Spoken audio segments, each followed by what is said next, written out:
Hey everyone, it's Marvin. Thanks so much for listening to Books and Boba. I just wanted to take a quick second to remind you that Books and Boba just launched our Patreon to help support our future endeavors. Rira and I have been running Books and Boba for the last 6.5 years, and we've always talked about wanting to do more, including expanding our content offerings, being able to go to book events and do more coverage. And so to help us get closer to those ambitions, we started a Patreon to help us grow and to better support books by Asian and Asian American authors. We are offering 2 tiers for our Patreon. The first is our regular Boba member coming in at $3 a month, which will give you access to our brand new Books and Boba Discord server so you can engage with your fellow Books and Boba Club members and also Rira and myself in real time. This is where we'll be aiming to move the bulk of our book club discussions, but rest assured we'll still have a presence on Goodreads as well. And our premium tier is our Honey Boba member tier coming in at $5 a month, where in addition to access to our Discord server, you'll also get access to our monthly Boba Chats, a bonus podcast where Rira and I and some guests will get together each month and have a more casual discussion on stuff that may or may not be book related, as well as answer some listener Q&A. Honey Boba members will also have access to a poll to help decide an official Books and Boba book pick once per quarter. So if any of that sounds interesting to you, support Books and Boba on Patreon by going to patreon.com/booksandboba. As always, Rira and I really appreciate your support. All right, thanks for listening, and I'm on with the show.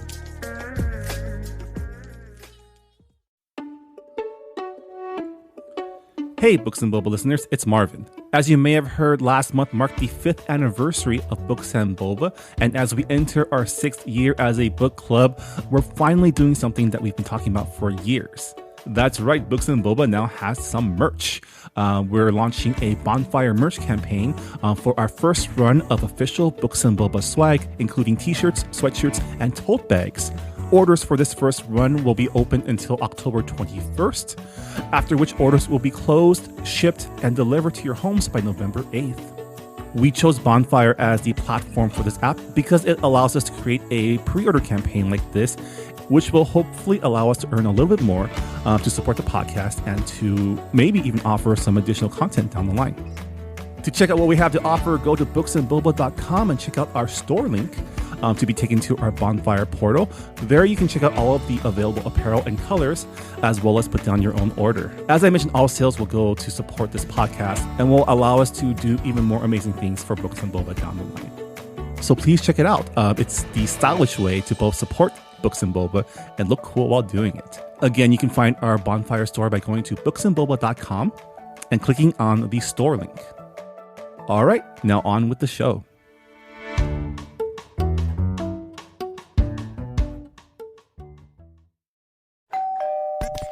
You're listening to Whoa! Potluck.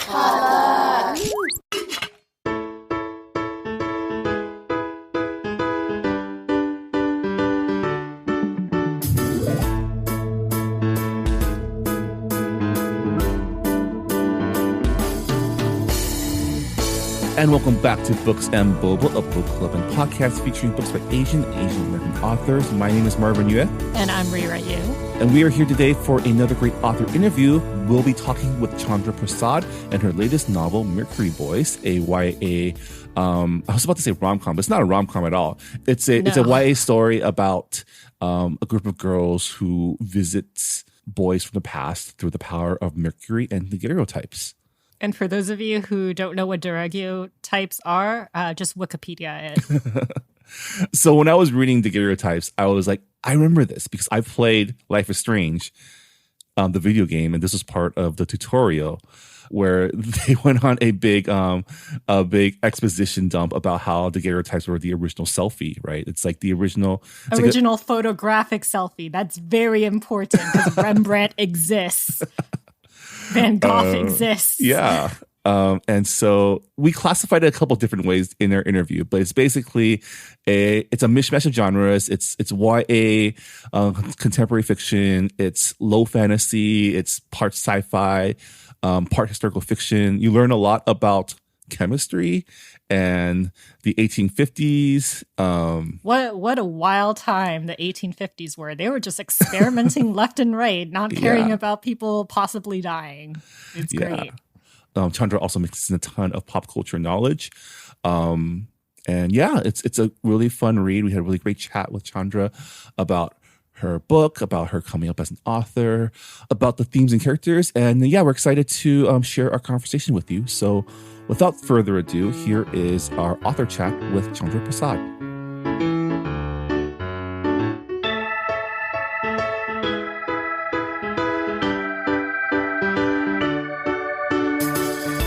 And we're here with author Chandra Prasad. She is the author of On Borrowed Wings, Death of a Circus, Breathe the Sky, Damselfly, and most recently, Mercury Boys. We're very excited to have Chandra on the show. Thank you for joining us. Oh, it's my pleasure. Thank you so much. So this is a question that I feel like every Asian person feels like it's loaded. Where are you from? It's especially loaded for me maybe because I'm half Indian, so I'm half Asian. And my father is from Bihar, India, and my mother, who is of kind of European descent, was born here. And just to take off from that point, I usually call myself a multiracial person, or I'm a person of color or Asian. I kind of fit all those categories, but I definitely emphasize the multiracial aspect because in YA literature and really literature in general, but especially children's literature, there are very few multiracial characters, or when they are there, they're not recognized as such. And there are not too many multiracial authors that kind of go by that too. And of course, as we all know, it's really important for young people to see themselves represented in books and the arts in general. So I've made it a point in my 2 young adult books, Damselfly and Mercury Boys, to include multiracial protagonists. And, that's a focal point of the stories. And I'll continue to do that. Yeah. Another question we like to ask on this podcast, because we focus on Asian American authors, is how did you get started writing? Like, was it a lifelong pursuit, or was it something you picked up, after you finished all your other Asian duties as a student? I was really lucky in that I have another book person in my immediate, or not my immediate family, but semi-immediate family. My mother's sister, her name is Maggie Swanson. So she's actually now she's Maggie Wetzel, but she's a very prolific children's book illustrator. She's illustrated well over 100 children's books. So when I was growing up, I constantly, saw her and would see what she was working on and these different books she was working on. And it was pretty amazing to see a successful woman, in the book industry.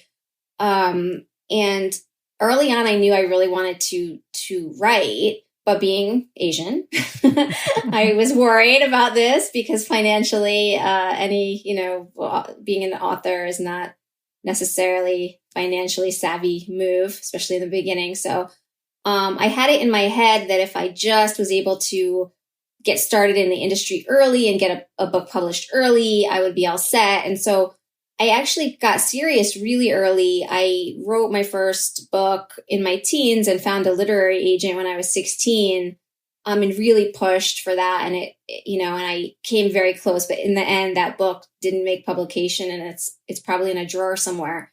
But I subsequently obviously had success and was able to become a working author. But I always wanted to do it. I always loved books from being with my aunt and having a family that always focused on reading and focused on books as this escape and pathway toward adventures and learning and new worlds. So it's something that's always been with me, this desire to be a writer.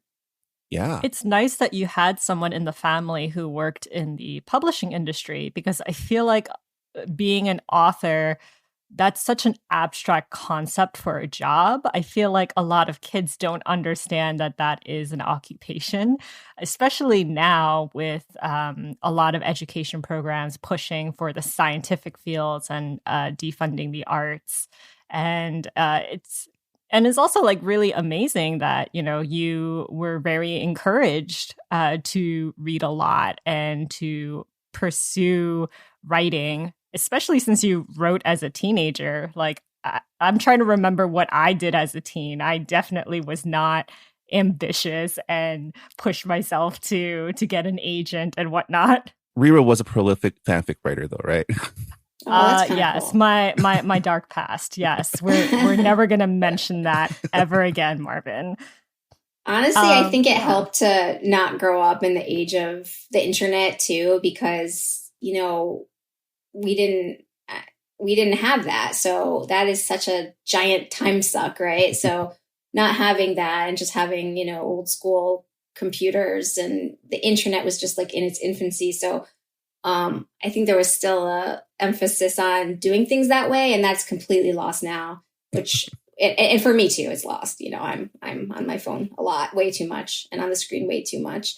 But yeah, it definitely, reading was definitely encouraged. I don't know if writing was necessarily encouraged. I know that my dad was terrified that I wanted to be a writer. I mean, he saw that I had some skill in it, and he saw that I really loved it, and my teachers were encouraging. But I think, yeah, I mean, I don't want to mislead you. I definitely looked at law school and all these other things too. So it wasn't like I was without panic. I had a lot of panic about monetizing this career, but it did work out. I mean, in one way or another, it worked out. I worked consistently as a writer, but early on I didn't do fiction. You know, I worked as a writer for a company and so on and so forth. So it's worked out overall, and now I can make a living writing books, but it definitely was a struggle for sure in the early days.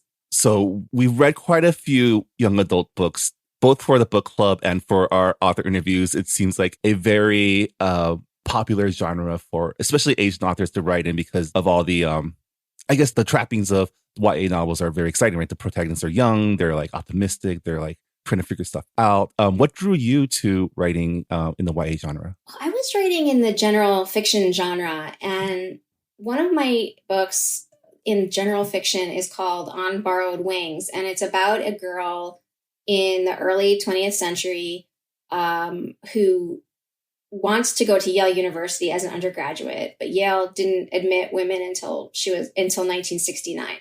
So, decades before this, she wanted to go, and there's no route for her to go. And I don't think I'm giving too much away, because this all happens in the first chapter or two. But in On Borrowed Wings, she ends up going in the guise of her brother. And I wrote that book, and I had a tremendous amount of fun doing it, and it was, it did well. And it has a lot of the themes that I really like to write about, like gender and race and just the ambiguities of identity.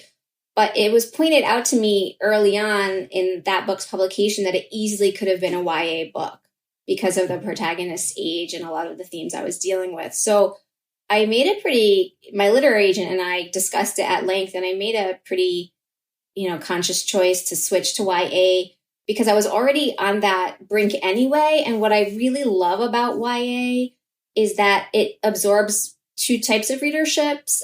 You have your younger demographic, but a lot of, adults love reading YA too. I love reading YA, and I always have. So because you have kind of that merging of two sectors, that was really appealing to me. And I think I was kind of in that niche anyway. I just didn't realize it. Yeah, one of the attractive traits of YA is that they're usually coming of age stories, and we're always coming of age. It's not just becoming a teenager or like a late teenager to a young adult. It's also being an older adult going into your 30s and 40s. And there's always some kind of metamorphosis happening. You mentioned On Borrowed Wings, and it's also a historical fiction novel. It seems like that's also a genre that you are interested in. Can you tell us more about why you enjoy writing historical fiction? Like what draws you to writing it? Sure. And I just love your comment. We're always coming of age. I never looked at it that way, but that is so true. You know, we are constantly changing and hopefully growing. Yeah, I love research. I love research. So one of my books is about traveling circus troupes in the early 20th century. That's called Death of a Circus. It's about a fictional traveling circus troupe. And I had so much fun, you know, talking to circus performers and circus historians, believe it or not, they exist. And, you know, performers at Coney Island and just learning about circuses and about the lore and mythology about circuses, especially old ones. And I also wrote a book about, it's kind of a reimagining of Amelia Earhart's last attempt to circumnavigate the globe, which we all know how that ended. But I Not also, good. you know, I love, no, not good. But I loved doing that too. So like just history has always been a passion of mine and research too. So if I can, you know, if I can find something that I can speak to some of my own experience, but I can really delve in and research and learn and incorporate that into the book. That's what I'll always go for. So I'm guessing that you go through a lot of Wikipedia rabbit holes. I do. Yeah, I tend to got to be careful with Wikipedia. I try to stay with, you know, books and real like bona fide sources and resources, but of course, Wikipedia is always a tempting choice. Yeah. It's a good starting point, I think, for most research. Yeah, I think you're right. I mean, speaking of historical fiction, I love that. Let's talk about your newest book, Mercury Boys, because I feel like it's a perfect blend of everything we've talked about so far. It's a YA novel. It has historical fiction elements and also some magical realism, some fantasy, like sci-fi. I don't know. Like No, you're right. It's a real mishmash of genres, and I myself have trouble kind of quantifying what exactly it is. But just in a nutshell, it's about a group of modern day girls, and the main character, Saskia Brown, is mixed race, and Saskia has to do a research project at her new school about this real life historical figure named Robert Cornelius. And he is not really famous, but he is a little bit in the public eye for being the first person ever to take a selfie. And what I mean by selfie is a black and white daguerreotype taken in, you know, around 1835 or something like that. So this is, you know, going way back, but he was able to take the first photographic self-portrait that is recorded by history.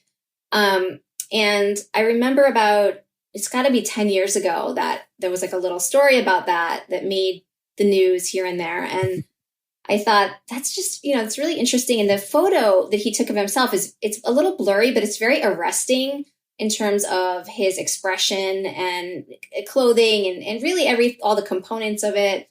So I looked him up and I found him quite fascinating. There's not a whole lot about this guy, Robert Cornelius, but we know he's something of a Renaissance man. He was a prolific inventor. He was a lighting merchant. He was a chemist. He was obviously a photographer. He created pretty much the lamp that transitioned America from whale oil to cooking oil. So he's really interesting. And then at the same time that I was learning about him and this photograph, I was learning about how daguerreotypes, these old photographs, were made in general. And I learned that a lot of very toxic chemicals were used in their manufacturing, including mercury. And mercury itself is known, obviously, for being a poison that you don't want to touch or definitely not drink, ingest. But it also has a lot of historical mythology around it. And for ages, people have thought that taking mercury, which is harmful, can help with fertility, longevity, immortality, all kinds of crazy things. And in fact, a lot of well-known historical figures like Abraham Lincoln took mercury for many years. And somehow these two ideas merged in my head, this idea of, you know, Mercury and Robert Cornelius and photography. And I came up with this idea that these modern day girls would be able to visit the people in these old daguerreotypes by way of touching Mercury. And so the book is a mishmash of the relationships the girls have with one another and what it's like to be a modern teen of color, especially teen of color, now a girl. And then it's also, has all these historical episodes where we learn what life was like in the mid 1850s in various situations here in America. And it's got a lot of my, the things that I always like to write about, like ambiguity of identity and race and sexuality, are all explored. So it's got a little of everything. And I guess the correct term for it is low fantasy. So I've learned that it's realistic fiction, but elements of fantasy are, and sci-fi are interspersed through the book. So it's really got a little of everything. Yeah, I would pitch it as speculative time travel, coming of age, secret society. Yeah. I like that better. It's a very I might have to hire you. But I really like this idea of using Mercury because, like you said, there's a lot of mythology behind it. I know there was like one Chinese emperor who thought that Mercury was like a medicine that he could take to be immortal. And Mercury is also was used for mirrors. And I thought it was really interesting because a lot of daguerreotypes, forgive me if I'm wrong, like the photograph is actually flipped. It is like an actual mirror. And I thought it was also very fitting for the themes of the book because Mercury, not only is it a dangerous substance, but it's also very volatile, which is pretty much the relationship of all of the girls in this book. Their relationship, toxic, yes, and they're also ingesting toxic. And I just thought it was really interesting how everything matched up with the title. Was the title Mercury Boys like always there? Did you have like an alternative title for it? Oh, that's a really good question and funny too, because I never thought that the title would be Mercury Boys, but that was always my working title.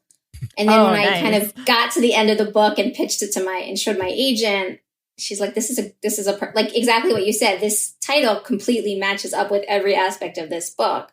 So it was kept Mercury Boys. And for some of my other books, I've had to retitle them depending on what editors have thought. But this one, everyone decided that this was the correct title for the book. Oh, naming things is the hardest.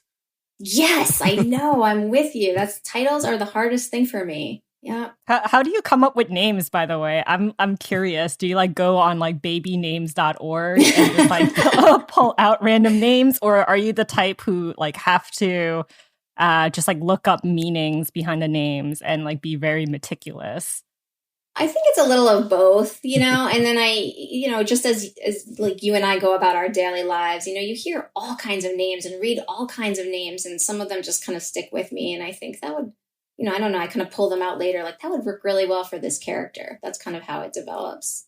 You mentioned that one of your passions is to create, representation for mixed race people in your stories. And I love that, two of, your main character and one of the, I guess, would Josh be a secondary character? He's still a central character, right? Yeah, he's still a central character too. Yeah, exactly. Our two mixed race people. And I love in the middle, like you never explicitly mention their ethnicity till like maybe like a third of the way through the book.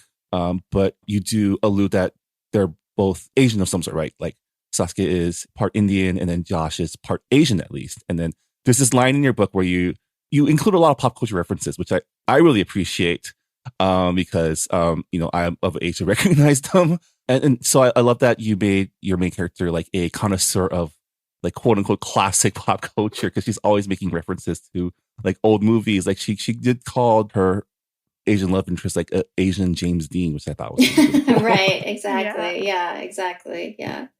And it was very interesting to me, the latest census that came out, because I'm often asked, because I have these multiracial characters in the books, like what demographic, like what percentage of the U.S. population is multiracial, and it's been pretty hard to nail down. But this newest census showed that the multiracial population grew by 276%.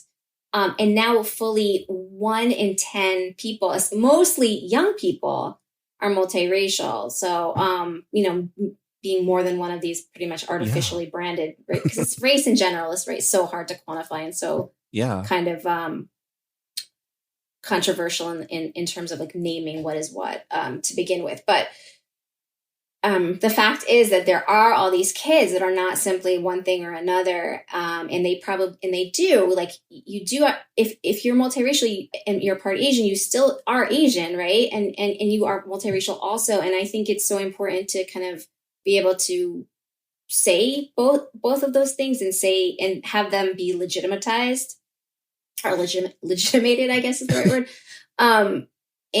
And I think that the more characters we see in books that are, simply multiracial, almost without explanation, the more normal that will become for kids, and the better that is, rather than being this exotic creature. I think it's also important to think like you don't only have to be one. You can be both. You can be all of those things. And also all of those things don't define who you are as a person. There's so much more to identity than the color of your skin or what ethnicity your parents are, especially in a country like America where just history is just all mixed together to a point where a lot of people don't know where they come from. Like if you ask them, like, where did your family come from 3-4 generations ago? Like, they're just like, I don't know. Like, we're Americans. Like, yeah, 100%. Yeah. Or they're wrong. They might think they're one thing and then they might find out, like, oh, actually, that's not even true. I 100% agree with that. And then you think about, there are people of color in this country who are fourth, fifth generation, and they're technically more American than some white people in this country who maybe have been here for like the third generation. Their great grandparents immigrated from Europe or whatever. So really, ethnicity does not define who you are strictly. There's more to identity than just that. What I found interesting, though, is Saskia, your protagonist, is a mixed race Black girl. And I thought that I thought it was fascinating because when we think about time traveling, I always joke with my friends saying I would never travel to the past as a woman, as an Asian woman. That just sounds like a very bad time. And it's probably worse for Black women in general. So how did you tackle this subject of being a person of color and traveling back in time and having the characters face obstacles like prejudice? And though slavery was not legal in the North, there's obviously prejudice against Black people. So I'm curious as to how you came up with the conflict. Well, I handled it, I hope, delicately because my last book, Damselfly, which, just to give your listeners a quick background, is it's used in a lot of schools as a companion book to Lord of the Flies because it's also a survival tale about a group of teens or group of young people on an island. Because Lord of the Flies, actually, they're not teenage yet, but the main characters are all female and people of color. But in that book, I have the main character is exactly like me in terms of identity. Like, she's half Indian, and so in writing this one, I didn't want to again do that. I wanted a multiracial character, but I didn't want another half Indian character. At the same time, there's always that question of you don't want to presume to know about the experience of someone who is a different race, So I tried to do my best with Saskia being half African-American. I'm not African-American, so I can't speak to that experience, but I think I did my best in terms of, listening to other people, what that experience would have been like, and then learning in Pennsylvania, specifically at that time, what was going on racially. And it was a very volatile situation because, as you say, slavery wasn't legal there, but there was still a hell of a lot of prejudice, and it wouldn't have been easy for her to have gone there at that time. So again, I relied a lot on research and a lot on first person resources to kind of understand what it might have been like for her. And also, taking this idea of someone who would have been displaced in terms of time, right? She's coming from modern times and going back. So she kind of understands what the world is like now, but is trying to fit her modern understanding of the world into this time in the 1800s. And it's very much a culture shock, what's going on for her. Yeah, definitely. So like, what was the most surprising or interesting fact that you've learned about the 1800s? Because you do describe like various points in history, like the Crystal Palace in New York City and Pennsylvania, like you said, or was it Philadelphia? It was Pennsylvania, right? Yeah, but you're right. Yeah, Pennsylvania. It's oh my God. Yeah. So like, what was the most interesting fact that you learned about that period? I don't know what's wrong with me, but so right, you said like there's this, there's some history of Philadelphia and especially different ethnic and racial groups there. There's little snippets of what, life was like. And we also have suffrage movement, early convention for women's suffrage. And then there's a pickpocket in a building that doesn't exist anymore, but it used to be called Crystal Palace, and it was New York's first unofficial World's Fair. It happened at this place called Crystal Palace, which since burned down and has been really quite forgotten by history. But my favorite historical element of this book was actually the Civil War field hospitals, because I had no idea how disgusting they were. I mean, the sanitary conditions were so horrendous at these field hospitals that more soldiers died, more healthy soldiers or semi-healthy soldiers that went to field hospitals ended up dying than those that were actually fighting in the Civil War, just because of bacteria and infection and sepsis and all kinds of horrible things. So those scenes were, I don't know. I just found that fascinating researching that. And I really enjoyed writing those passages. Yeah, that's another thing about time traveling. Modern medicine doesn't exist. Like, right, no antibiotics. Yeah, I would not want to go back when there is no antibiotics, or a time when people thought that washing hands in between treating patients was like a waste of time. I'm like, right. No. or washing, bloody instruments was a waste of time. Might as well just, keep going with the bloody instrument, right? I had a feeling that those passages would be hard for Rira to get through. I know. I don't do well with germs and just like gore. But yeah, I found those scenes with the field hospital to be probably like one of the most vivid parts of your book. And I was curious as to like how you got it so, I guess, visually right. Because obviously there's photographs, but there's only like so much you can get from just looking at photographs. So were there specific sources that you used to get all of the details right? Mainly history books. I did read a lot on the Civil War and a lot on field hospitals. But I also have this, pretty sordid part of my imagination, I guess. I do like writing kind of dark stories, especially short stories. So that kind of came out a little bit, I guess, in this particular book. Yeah, I mean, the story is about your main character is dealing with a huge shift in her life. And I mean, the setup itself is like worthy of a CW, like YA TV series, because it's so messy. And she is dealing with starting a new life because her mother and her father broke up over like a very like I guess juicy like piece of drama, right? Yeah, And exactly. it sounded like a lot of fun to come up with that mess. Like, how did that come about? Well, I just thought about, under what circumstances would this girl need to move, and why would she be at such a tumultuous? So she moves from Arizona, where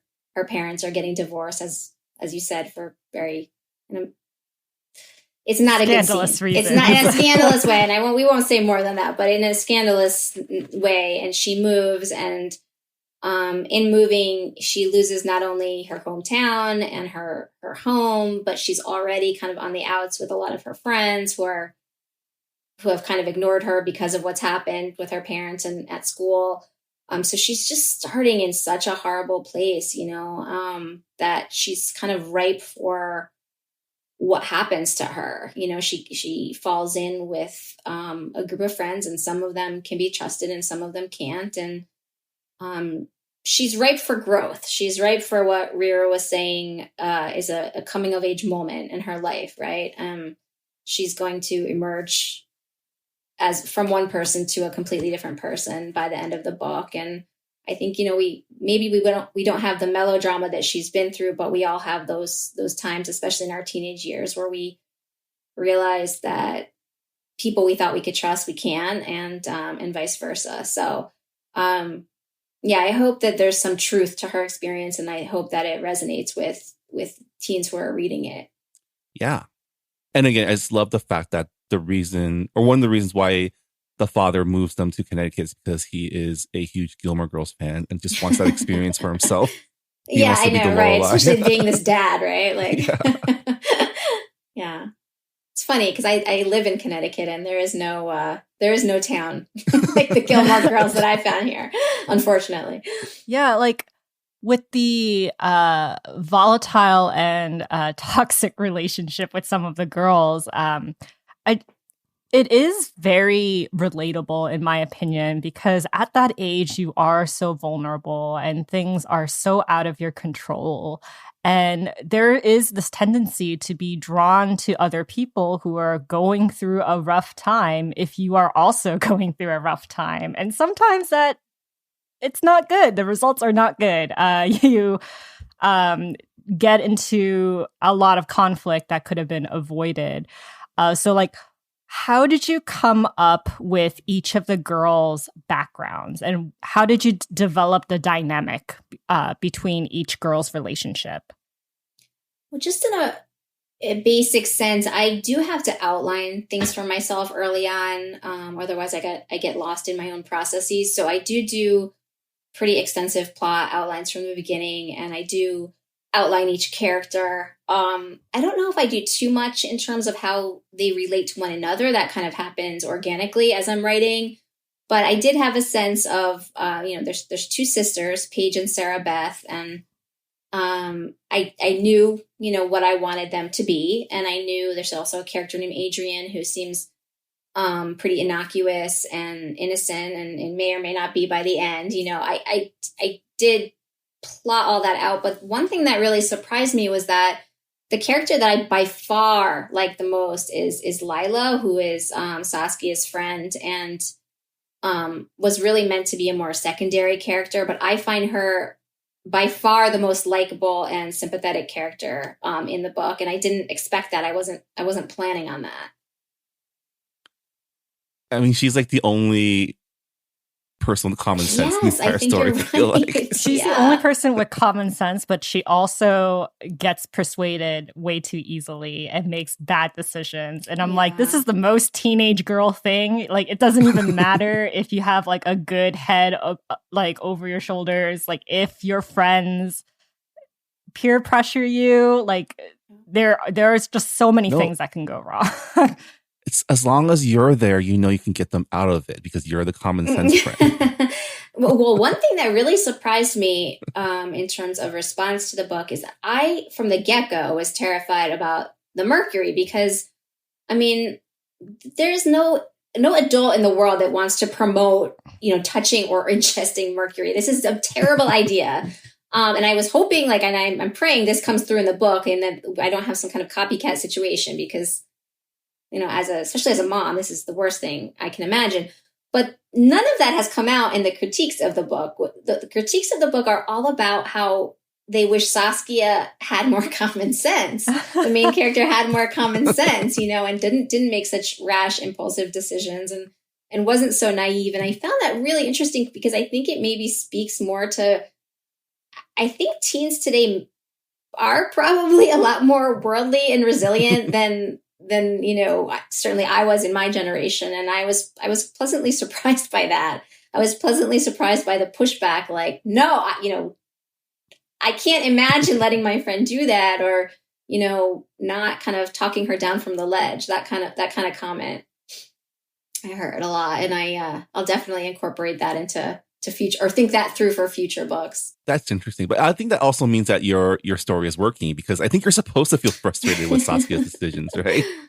I mean, she's in a very vulnerable position. And, it seemed like she was going through a depressive spiral. And it's hard when you don't have professional help, or if you don't have an adult who is there all the time, and you have friends who can manipulate you. And it was really frightening to me, because one of the main characters, Paige, she, even though a lot of the things that she said, I was like, that ain't scientifically correct. Like, I don't know why you're telling your friends that it's okay to ingest mercury. But she was so persuasive. And I was like, wow, this is the danger of just you don't know if you're going to fall into that trap if someone is manipulating you to that level. And I thought that was just brilliantly written, because it did terrify me. Oh, thanks, Rira. Thank you. Yeah, and to be fair, I think you included plenty of warnings of this is what will happen to you if you eat mercury. So I think okay, good. It hasn't been any, nothing yet. Knock on wood. I don't think that's gonna be happening with this book, and I think it is pretty much treated as substance abuse, which it is. Paige is a very, I don't want to give anything away, but Paige is a difficult character. And I'm glad I didn't know a Paige when I was a teen, for sure. When you were a teenager, but I think everyone knows a Paige in their life. Now, yes. And by now I have encountered at least one Paige, for sure. Yeah. So Marvin mentioned earlier that Saskia is really into old pop culture, old Hollywood films, black and white films specifically. And I thought that was interesting, because it seemed like she glamorized the past quite a lot. And it made her attraction to Cornelius pretty convincing, in my opinion, because she already has this mindset of oh, back in the old days, people were more mature or way cooler. And it was that something that was intentional for you, or did the the old Hollywood obsession come in later into her character traits? That's such a good correlation you made, and I believe it or not, I had not made that myself. I mean, I definitely see her as being able to romanticize not only the past, but being able to romanticize fiction. Being able to romanticize these elements of stories she's heard that are not true. But that does make a lot of sense, right? I mean, she loves not old movies or classic movies, not only because she can relate to them in some way, but most of all because it's escapism for her. And I get the sense during parts of the book that when she time travels and sees Robert Cornelius, it's that same thing. It's the same type of escapism. She's avoiding problems and issues that she needs to deal with, whether it's her parents or the literal and figurative toxicity around her friends, to see Cornelius, who is, an outlet, an escape. Yeah, I feel like modern day teenagers also go through the same thing. Obviously, they don't steal daguerreotypes from museums and sleep with them, but it did kind of remind me of early days of Tumblr when a lot of teenagers would, I guess, like project their fantasies on, I guess, celebrities or literary figures. I definitely saw a lot of people who read like dark academia books and were just like, oh, if I was in this world, this is how I would interact with this character. And I feel like that is such a teenager thing because of escapism, like you said, because there's so many things in their life that is not controllable. Also, I feel like the daguerreotype boys were also all hot, right? That's why they picked them. I think so. I mean, right? Yeah. I mean, I think there was this visual component that was, less than deep, like a superficial component to all of it, which is also, in keeping with, sometimes in keeping with, teenagers and also just pop culture too, the icons that that all people kind of emulate and rejoice over. And I was going to say, when you're talking about Tumblr, I also see that on TikTok a lot. I see, oh yeah, definitely, this construction, these videos where the person has made a visceral construction of the world of the book, and I find it very fascinating. Right? There's escapism in a lot of our social media nowadays. Yeah, and another thing that I thought was very quintessentially teenagey was secret societies, like having your own club with your own rules. I feel like everyone has kind of gone through this phase of just like having, I guess, like their own fight club where they're like, we're in a fight club. You can't tell anyone that we're in a fight club. That's against the rules. So my question is like, what are your thoughts on secret societies? Why are they so alluring to people? And why is it a trope that a lot of people love reading in books? There's something very timeless about secret societies, right? There have always been secret societies and there have always been books about secret societies. It's not necessarily called a secret society. Maybe it's a secret club, secret organization, this underground group of friends. So it's always been there. And I definitely have been, interested in secret societies. And I think also I went to Yale University, and Yale University is, big on their secret societies, Skull and Bones, Scroll and Key, all of these things. And there is this mythology around it. And there's also this desire to not only learn about secret societies, but to deconstruct them, right? Like to kind of take them apart and to see not only why are we fascinated by them, but what's the understory of them? Like, what are they all about in a really realistic way? So in making these girls have this Mercury Boys Club, or this dead boyfriends club, I think it's interesting for them and for us as readers to be able to permeate that club and to see what's going on right inside. I like to read books like that myself. So that was a decision I made as an author to kind of be able to see this club from the inside out. Yeah, like I feel like part of the reason why secret societies and secret clubs are alluring to teenagers is because everybody wants to belong. Like everyone wants to belong to something and also feel special. And I feel like with the daguerreotypes and having them touch Mercury, which is considered taboo, it makes them feel like they're invincible. All very, very much relatable to teenage fantasies, in my opinion. Yeah, and everyone wants to matter, right? I think I just read a New York Times article on that about someone that was adopted and kind of avoided looking for their birth parents. But at the end of the day, this now adult said, like, really all my life, all I wanted was to matter. And I wanted someone else to think I mattered. And that's exactly what you're saying, that a secret society, if you get in, if you're recognized as being good enough to get in, and then you suddenly matter. And hopefully we all learn later in life that we all matter anyway, because we're all individuals and unique and we all have something to offer. But definitely teens don't recognize that. natively, they don't intuit that. Yeah, that's right, kids. Love yourselves. And and if your friends come up with a list of very, very long rules that may seem sketch to you, run away. I think that's wise advice. Yep. Yeah. Well, the book is called Mercury Boys. It's a fun read. I sat down with it to prepare for this interview, and then before I knew it, I was done. And it was like 3 a.m. So it's definitely a very engaging read. Thank you for writing such a fun book. Thanks, Marvin. I appreciate that. That means a lot to me. Thank you. And I really enjoyed talking to you. And I'm so glad you have this podcast, because I think it is so important to highlight Asian American experience, whatever that might be.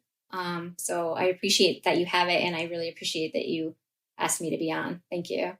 And yeah, what's next for you, Chandra? I'm working on a couple of new projects right now, including another novel, but I'm at an early stage, so I can't tell you too much about it. But more to come. More to come for sure. All right. Publishing is also a Sounds secret great. society where you keep secrets for about we a like year to and think a half. so, right? Yeah. It's like, how do you get in? Well, everybody gets in a secret way. It's never the same way. That is true. There's no glamour there, though, but it is true. Well, thank you so much for joining us on Books and Boba, and we'll hope to talk to you when we learn more about your new book. Sounds great. I'd love to come back. Thank you. And that was Chandra Prasad. You can find her latest book, Mercury Boys, at booksellers everywhere. Always remember, if you can, please support your local bookstores. And included in that is the Books and Boba bookshop page. It's everyone's local bookstore, because when you buy a book from there, not only do you support your local bookstores, you also support our podcast, which is, your local Asian American book club. Is it local when, we have listeners everywhere? I mean, they're listening to us locally in their ears, so technically. I guess so. I guess that counts, technically. Rira, please remind us what our book club pick is for October 2021. We are reading Inugami Clan by Seshi Yokomizo, and it is a very old mystery novel. I think it was written in like the 1950s, but Seshi Yokomizo is like considered like the Japanese Conan Doyle. So the main character in Inugami Clan is the detective is very peculiar, very quirky, like Sherlock Holmes. And I read this like when I was a teenager, and it was it was just like a campy, dark mystery novel that I really that really struck a chord with me, and I thought it was I think it's a pretty good read for Spooktober. Yeah, excited for this is our first detective mystery in a while. We've had a couple cozies, we've had a couple noirs. Excited to get back to the world of the gentleman quirky detective. So yeah, we'll be discussing this book at the end of the month. If you've already finished it, please let us know your thoughts on our Goodreads groups, and we'd love to include your thoughts on our podcast episode. But until then, thanks for listening to this episode of Books and Boba, and we'll see you all next time. Bye, everyone. Bye.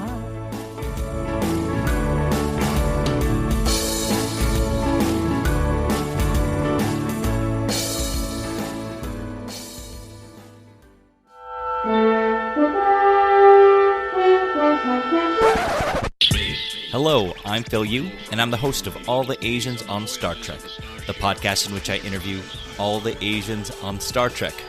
I'm talking to actors, writers, directors, stunt people, background extras. All the Asians on Star Trek. Find out more at alltheasiansonstartrek.com. Part of the Potluck Podcast Collective. Live long and prosper.